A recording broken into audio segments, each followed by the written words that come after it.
दो ही है व्हाट्सएप, देख लिया उनका।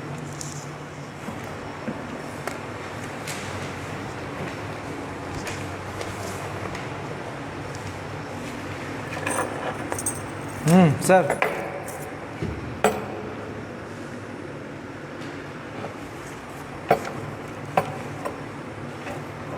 चालू है। ओके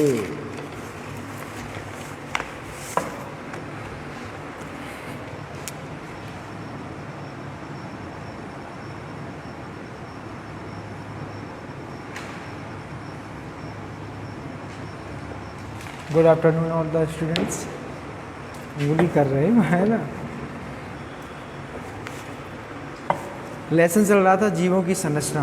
तो जीवों की संरचना में कोशिका हो गया था, कोशिका के प्रकार हो गए थे, और कोशिका के जो कोशिकांग होते हैं उनके बारे में अध्ययन हो गया था। अब जो टॉपिक आएगा नया आपका वह ऊतक, टिश्यू।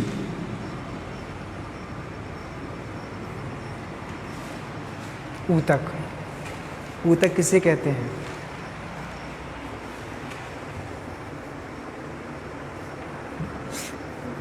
कोशिकाओं का वह समूह, ऊतक की डेफिनेशन जो होगी वो ये होगी, कोशिकाओं का वह समूह जो उत्पत्ति, संरचना तथा कार्य के आधार पर समान होती हैं। जिनकी उत्पत्ति और संरचना, इसके अलावा जो कार्य हैं वो सारे कैसे हैं? समान हैं। उन्हीं को हम क्या कहते हैं? ऊतक कहते हैं। या हम सीधी एक वन लाइन में डेफिनेशन ये हम बता सकते हैं ऊतक की, कि कोशिकाओं के समूह को ऊतक कहते हैं। तो ऊतक आपके दो प्रकार के होते हैं, एक आपका होता है पादप ऊतक और सेकेंड है आपका जंतु ऊतक। पादप ऊतक आप समझ ही रहे होंगे कि पादप ऊतक वो होते हैं जो पौधों में पाए जाते हैं। ठीक है, तो पौधों में पाई जाने वाली कोशिकाओं के समूह को हम पादप ऊतक कहते हैं। पादप ऊतक जो है वो प्रायः दो प्रकार के होते हैं। प्लांट टिश्यू जो है वो आपके दो प्रकार के होते हैं। एक आपका होता है मेरिस्टेमेटिक,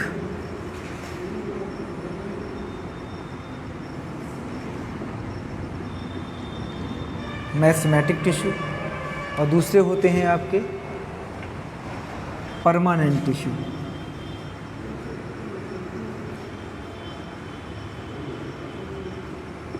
परमानेंट टिश्यू। तो विभज्योतक ऊतक या जो मेरिस्टेमेटिक टिश्यू है ये किस में पाए जाते हैं? ये प्लांट टिश्यू में पाए जाते हैं, पादप ऊतक में पाए जाते हैं। विभज्योतक ऊतक जो है ये कैसे होते हैं? इस प्रकार के ऊतक में, लेकिन इस प्रकार की कोशिकाएं, मतलब कि जो कोशिकाएं मिलकर मेरिस्टेमेटिक टिश्यू या विभज्योतक ऊतक का निर्माण करती हैं, ये जो कोशिकाएं होती हैं, विभज्योतक कोशिकाएं जो होती हैं, इनमें विभाजन करने की क्षमता बहुत ही ज़्यादा अधिक होती है। इसके अलावा ये कोशिकाएं जो मेरिस्टेमेटिक टिश्यू है, ये जो कोशिकाएं हैं ये आकार में, अपने शेप में गोल होती हैं और अंडाकार होती हैं। इसके अलावा ये जो आपकी मेरिस्टेमेटिक टिश्यू है ये पौधों के शीर्ष भाग में, पार्श्व भाग में और इसके अलावा अंतःसंधि भाग में पाए जाते हैं। मेरिस्टेमेटिक टिश्यू प्लांट के पार्श्व भाग में पाया जाता है, शीर्ष भाग में पाया जाता है। इसके अलावा आप जो पौधों में अंतःसंधि भाग होता है, मीन्स अंतःसंधि भाग हम इसको कहते हैं जब पौधा मोटाई में वृद्धि करे, ठीक है, तो उनमें क्या पाए जाते हैं? मेरिस्टेमेटिक टिश्यू पाए जाते हैं। सेकेंड अगर हम बात करते हैं परमानेंट टिश्यू की, तो जो ये जो है आपका सेकेंड टाइप का प्लांट टिश्यू है जिसे हम परमानेंट टिश्यू कहते हैं। परमानेंट टिश्यू क्या है? जब वर्धी कोशिकाएं या कहते हैं जब आपका वर्धी टिश्यू की ग्रोथ होना बंद हो जाती है, जब वर्धी टिश्यू की ग्रोथ होना बंद हो जाती है या कहते हैं उनकी विभाजन की क्षमता समाप्त हो जाती है, तो इस प्रकार के टिश्यू को हम क्या कहते हैं? परमानेंट टिश्यू कहते हैं। परमानेंट टिश्यू जो हैं वो दो प्रकार के होते हैं। एक आपका सरल स्थायी tissue, simple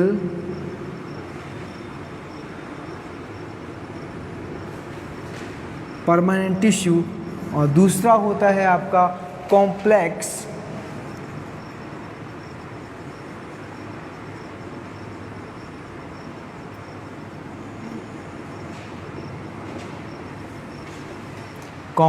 permanent tissue.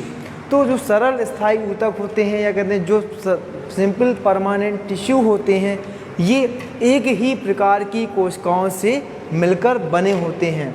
Simple permanent tissue जो है वो एक ही प्रकार की कोशिकाओं से मिलकर बने होते हैं और ये एक ही जैसे दिखाई देते हैं। जैसे आपका ये जो आपके ऊतक होते हैं, जैसे पैरेन्काइमा है, कोलेनकाइमा है, स्क्लेरेन्काइमा है, ये सारे के सारे क्या हैं, सिंपल परमानेंट टिश्यू के एग्जाम्पल्स हैं।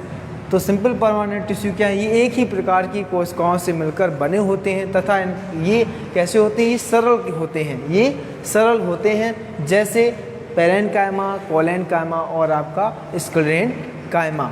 सेकेंड जो टाइप है परमानेंट टिश्यू का वो है कॉम्प्लेक्स परमानेंट टिश्यू। तो कॉम्प्लेक्स परमानेंट टिश्यू जो है वो क्या है, एक से अधिक स्थायी ऊतक मिलने पर, एक से अधिक स्थायी ऊतक मिलने पर किसका फॉर्मेशन होता है, जटिल स्थायी ऊतक का फॉर्मेशन होता है। मतलब एक से ज़्यादा सरल, अगर एक से ज़्यादा अधिक, एक से अधिक परमानेंट टिश्यू, अगर एक से अधिक परमानेंट टिश्यू के मिलने से कॉम्प्लेक्स परमानेंट टिश्यू का फॉर्मेशन होता है। ये जो इनका जो कार्य होता है, ये जो प्रकार है, अगर इनके प्रकार की बात करें कॉम्प्लेक्स परमानेंट टिश्यू का, तो ये कॉम्प्लेक्स परमानेंट टिश्यू आपके दो प्रकार के होते हैं, एक आपका फ्लोएम होता है और एक आपका जाइलम होता है। जाइलम का जो वर्क है क्या है, वो पौधों को, जाइलम का जो वर्क है वो पौधे क्या कहते हैं, जो पानी, जो जल है, जल एवं खनिज लवणों का अवशोषण करती है। जो फ्लोएम है, कहते हैं जो जाइलम है, जाइलम का कार्य क्या है, जो मिट्टी में उपस्थित जल है, उस जल में उपस्थित खनिज हैं, लवण हैं या भोज्य पदार्थ हैं, उनका क्या करती है, अवशोषण करती है। जबकि जो आपका एक और दूसरे टाइप का कॉम्प्लेक्स परमानेंट टिश्यू है जिसको हम फ्लोएम कहते हैं, फ्लोएम का कार्य क्या होता है कि पौधे प्रकाश संश्लेषण द्वारा भोजन का निर्माण करते हैं और फ्लोएम क्या करता है, उस भोजन को पत्तियों से लेकर हुए दूसरी तीसरी शाखाओं तक चारों तरफ भोजन का क्या करती है, ट्रांसपोर्ट करती है। कौन, फ्लोएम, जो कि कैसा टिश्यू है, वो कॉम्प्लेक्स परमानेंट टिश्यू है। ठीक है, तो अगर हम टिश्यू की बात करें, फिर से एक बार हम बता देते हैं, टिश्यू की बात करें क्या होता है, एक प्रकार की या कहते बहुत सारी कोशिकाएं मिलकर किसका फॉर्मेशन करती हैं, ऊतक का फॉर्मेशन करती हैं। वे कोशिकाएं कार्य संरचना तथा उत्पत्ति में कैसी होती हैं, समान होती हैं, क्या कहलाती हैं, ऊतक कहलाती हैं।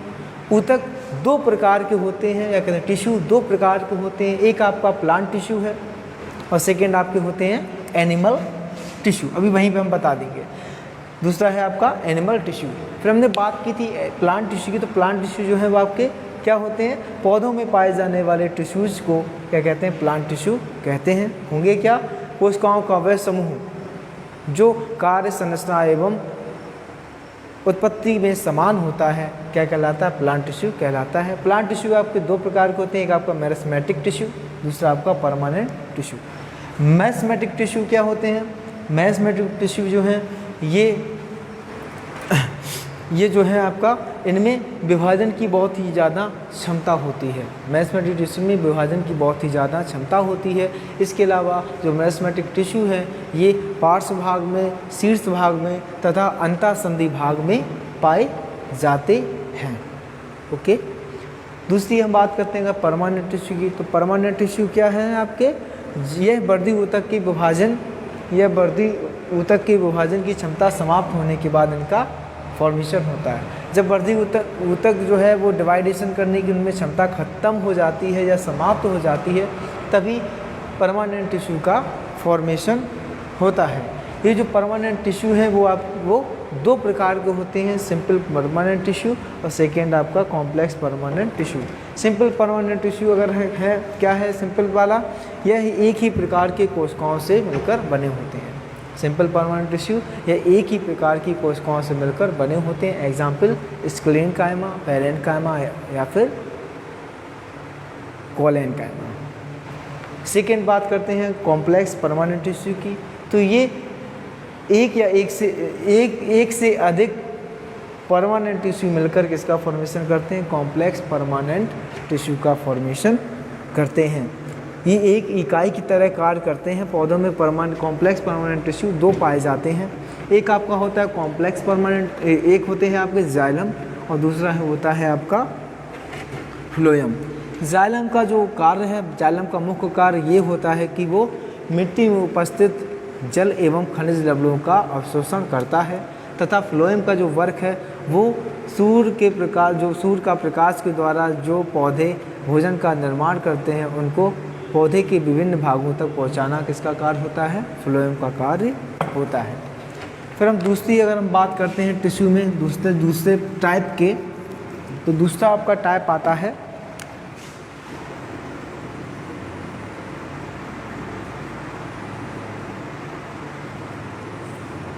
एनिमल टिश्यू की बात आती है। एनिमल टिश्यू की बात आती है, मीन्स एनिमल टिश्यू क्या है, जंतुओं में पाए जाने वाले कोशिकाओं का वह समूह जो कार्य संरचना एवं उत्पत्ति के आधार पर समान होते हैं, क्या कहलाते हैं, एनिमल टिश्यू कहलाते हैं। एनिमल टिश्यू जो है वो बहुत सारे प्रकार के होते हैं। जैसे अभी आपने पढ़ा प्लांट टिश्यू में ओनली दो प्रकार हैं, meristematic and second is permanent.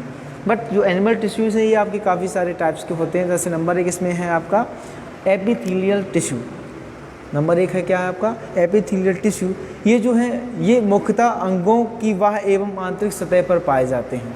जो पहला वाला है आपका, पहला वाला जो एनिमल टिश्यू है वो आपका है एपिथेलियल टिश्यू। एपिथेलियल टिश्यू ये क्या होते हैं, ये अंगों की बाह्य एवं आंतरिक संरचना पर पाए जाते हैं। ये जो एपिथेलियल टिश्यू है ये कुछ आपकी दुग्ध ग्रंथियों में या पसीने में आदि में एपिथेलियल टिश्यू पाए जाते हैं। सेकेंड अगर हम बात करते हैं संयोजी ऊतक की, संयोजी ऊतक क्या कहते हैं, कनेक्टिव टिश्यू।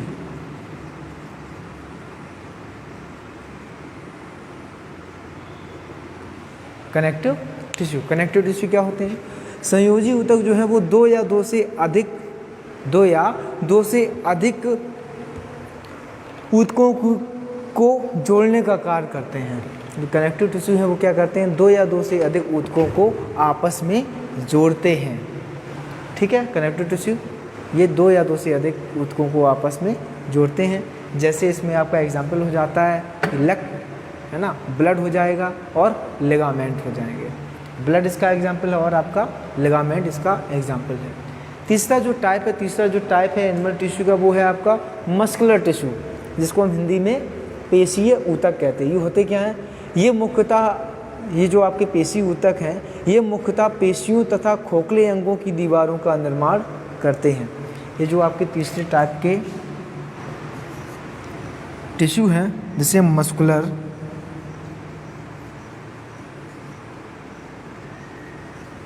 टिश्यू कहते हैं। तो मस्कुलर टिश्यू क्या है, ये जो आपके मस्कुलर टिश्यू है ये पेशियों तथा अंगों की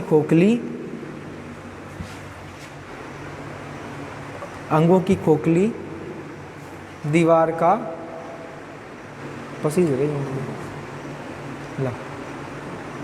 अरे यार जो है, ठीक है। तो दूसरा जो है मस्कुलर टिश्यू क्या है, ये मुख्यतः पेशियों तथा खोखले अंगों की दीवारों का निर्माण करते हैं। ये अंगों के आंतरिक भाग में पाए जाते हैं। ये जो आपके मस्कुलर टिश्यू हैं ये कहाँ पाए जाते हैं, ये अंगों के आंतरिक भाग में पाए जाते हैं। जैसे आपका हृदय ऊतक हो गया, यकृत ऊतक हो गया, वृक्क ऊतक हो गया, ये सारे के सारे क्या हैं आपके मस्कुलर टिश्यूज हैं या पेशीय ऊतक हैं। ठीक है। और मनुष्य में एक क्वेश्चन है आपके लिए कि मनुष्य में जो पेशियों की संख्या है वो कितनी होती है, मनुष्य के शरीर में पेशियां कितनी पाई जाती हैं, ये आप लोग कमेंट बॉक्स में कमेंट जरूर करिए अगर आपको पता हो। जो चौथा प्रकार है आपका एनिमल टिश्यू का, वो होता है आपका तरल संयोजी ऊतक। ये जो तरल संयोजी ऊतक है ये होते क्या हैं, ये गतिशील संयोजी ऊतक होते हैं। तरल संयोजी ऊतक जो है वो गतिशील संयोजी ऊतक होते हैं जो कि रक्त एवं लसिका में पाए जाते हैं। जो चौथा प्रकार है वो आपका है फ्लड कनेक्टिव टिश्यू।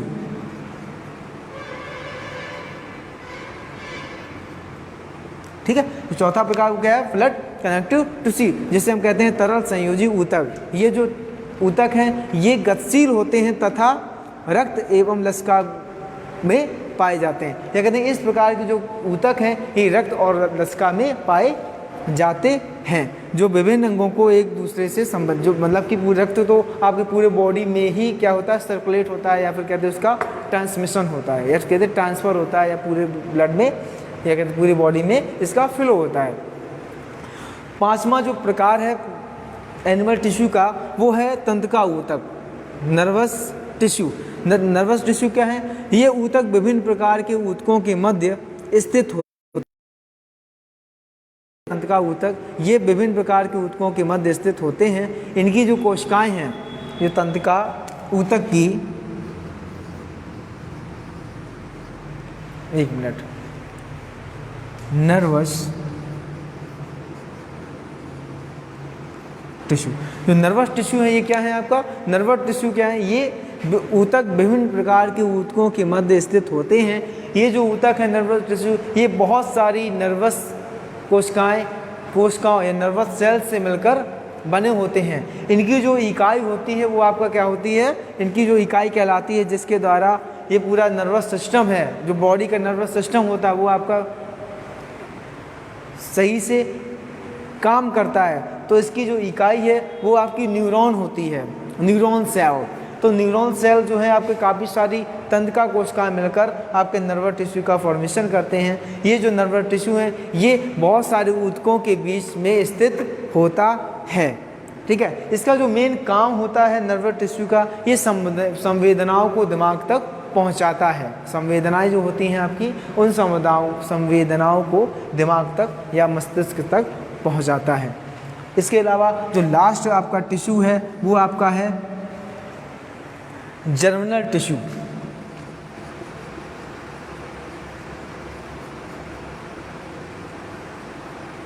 जो लास्ट आपका टिश्यू है वो है आपका जर्मिनल टिश्यू। तो जर्मिनल टिश्यू क्या है, ये बेसिकली आपकी जनन कोशिकाओं में पाए जाते हैं। जर्मिनल टिश्यू, ये टिश्यू बेसिकली या ये टिश्यू प्रायः कहाँ पाए जाते हैं, जनन कोशिकाओं में पाए जाते हैं। और ये जनन कोशिकाओं में पाए जाते हैं जो नर में स्पर्म का फॉर्मेशन करते हैं और मादा में ओवा का फॉर्मेशन करते हैं। ये नर में स्पर्म का फॉर्मेशन करते हैं तथा मादा में ओवा का फॉर्मेशन करते हैं। ठीक है, और जनन तंत्र की अन्य कोशिकाएं इनकी सुरक्षा या सहायता करने में के लिए होती हैं। इसके अलावा जनन तंत्र जो आपका पूरा जनन तंत्र होता है उनमें और सारी जो बहुत सारी कोशिकाएं होती हैं, तो वो सारी की सारी कोशिकाएं क्या करती हैं, ये जर्मिनल टिश्यू की क्या करती हैं, रक्षा करती हैं। और जर्मिनल टिश्यू क्या है आपके, ये जनन कोशिकाओं में पाए जाते हैं तथा नर में स्पर्म का फॉर्मेशन होता है और मादा में आपके ओवा का फॉर्मेशन इन्हीं टिश्यूज़ के द्वारा होता है। ये तो आपका हो गया, आप क्योंकि जो चैप्टर चल रहा था आपका जीवों की संरचना, तो जीवों की संरचना में लास्ट टॉपिक जो है अब यही बचा हुआ है। इसके अलावा एक इसमें टॉपिक और आता है, बिल्कुल लास्ट है, जिसे हम कहते हैं ऑर्गन। ऑर्गन का मीन्स हिंदी में अगर हम बात करें ऑर्गन की, तो ऑर्गन को हिंदी में हम क्या कहते हैं, अंग कहते हैं। अंग क्या है, शरीर का वह भाग जो अपने आकार तथा गुण के कारण स्पष्ट रूप से दिखाई पड़ता है। शरीर का वह भाग जो अपने आकार एवं गुण के कारण स्पष्ट रूप से दिखाई देता है या स्पष्ट रूप से उसको पहचाना जा सकता है, उसे हम क्या कहते हैं, अंग कहते हैं। ठीक है, बहुत छोटी सी डेफिनेशन है, ये बहुत पूछी भी जाती है कि अंग किसे कहते हैं। तो अंग किसे कहते हैं, शरीर का वह भाग जो अपने आकार तथा गुण में स्पष्ट रूप से या कहते शरीर का वह अंग जो अपने आकार तथा गुण के कारण स्पष्ट रूप से दिखाई देता है क्या कहलाता है? अंग कहलाता है। ठीक है, अब अंग में क्या है? अंग आप जानते ही हैं, नाक है, कान है, हाथ है, दांत है, सॉरी नाक है, कान है, हाथ है, दांत है आदि क्या है? ये सारे के सारे आपके शरीर में उपस्थित अंग हैं। सेकंड इसमें आप आ जाता है ऑर्गन सिस्टम। ये लास्ट आपका पैरा है, लास्ट आपकी डेफिनेशन है जीवों की संरचना में कि अंग तंत्र हम किसे कहते हैं। ठीक है, तो शरीर के अलग अलग अंग मिलकर, शरीर के अलग अलग अंग मिलकर किसका फॉर्मेशन करते हैं? अंग तंत्र का फॉर्मेशन या अंग तंत्र का, जो कि एक खास क्रिया को क्या करते हैं? ठीक है, जो कि एक खास क्रिया को करते हैं या खास क्रिया के कार्य के लिए प्रयोग किए जाते हैं या फिर करते हैं, क्या कहलाते हैं? अंग तंत्र कहलाते हैं। जैसे आपका, जैसे हमने खाना खाया तो खाना ये तो है नहीं कि ओनली ये हमने मुंह से खाना खाया और सारा सारा डाइजेशन भी हो गया और सब कुछ जितने भी प्रोसेस होती है सारी सारी आपकी कंप्लीट हो गई, बट नहीं, ऐसा नहीं होता है। क्योंकि ये जो आपके ऑर्गन सिस्टम है, ये आपका एक ऑर्गन सिस्टम ही होता है कि हमने खाना खाया तो खाना खाने के प्रोसेस को जो सिस्टम यूज होता है या कहते हैं जो खाना खाने से लेकर उसके पचाने तक की जो भी सिस्टम पूरा यूज होता है, या कहते हैं जो ऑर्गन सिस्टम यूज होगा उसे हम क्या कहेंगे? पाचन तंत्र कहेंगे, डाइजेस्टिव सिस्टम, उसको हम क्या कहेंगे? डाइजेस्टिव सिस्टम कहेंगे। ठीक है, इसके अलावा जैसे हम सांस लेते हैं तो सांस लेने में हमने क्या किया? मुंह खोला या नाक के द्वारा हवा को हमने अंदर किया और जो हमारे हवा कहते हैं या ऑक्सीजन को हमने अंदर किया, जो हमारे बॉडी में प्रेजेंट CO2 उसको हमने बाहर निकाला।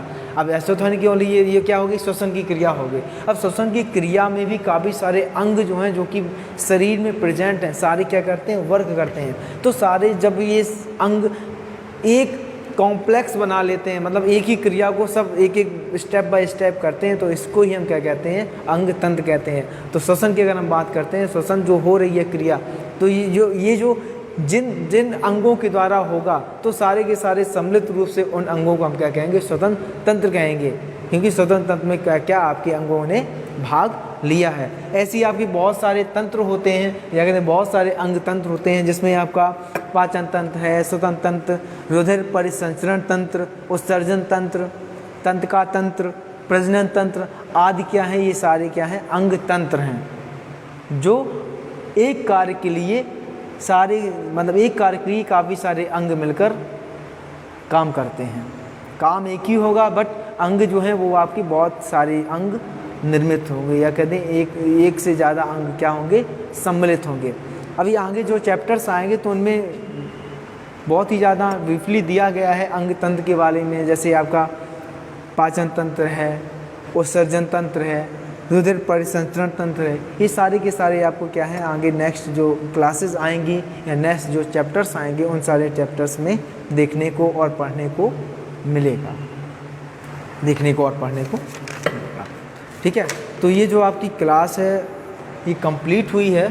ये जो चैप्टर चल रहा था जीवों की संरचना, उसमें सारे के सारे जितने भी इम्पॉर्टेंट पॉइंट्स थे सारे के सारे यहाँ पे क्या हो गए? डिस्कस हो गए हैं। अब जो नेक्स्ट टॉपिक है, या कहते हैं जो नेक्स्ट लेसन आएगा आपका, अभी ओनली हम आज ओवरव्यू बता देंगे क्योंकि आज थोड़ी तबीयत भी मेरी थोड़ी डिस्टर्ब है। तो ओवरव्यू आप जान लें कि जो लेसन आ रहा है उसमें क्या क्या पढ़ाया जाएगा, और कल आपको सही तरीके से जो उनके अंदर की डेफिनेशंस हैं या जो भी है सब आपको कल अच्छे से बताया जाएगा। तो जो लेसन का नाम है वो लेसन का नाम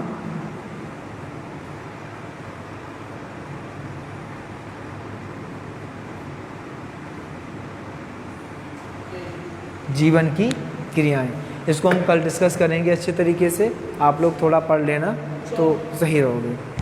गुड आफ्टरनून। मात है नहीं, ये सब दुखी हो गए हैं।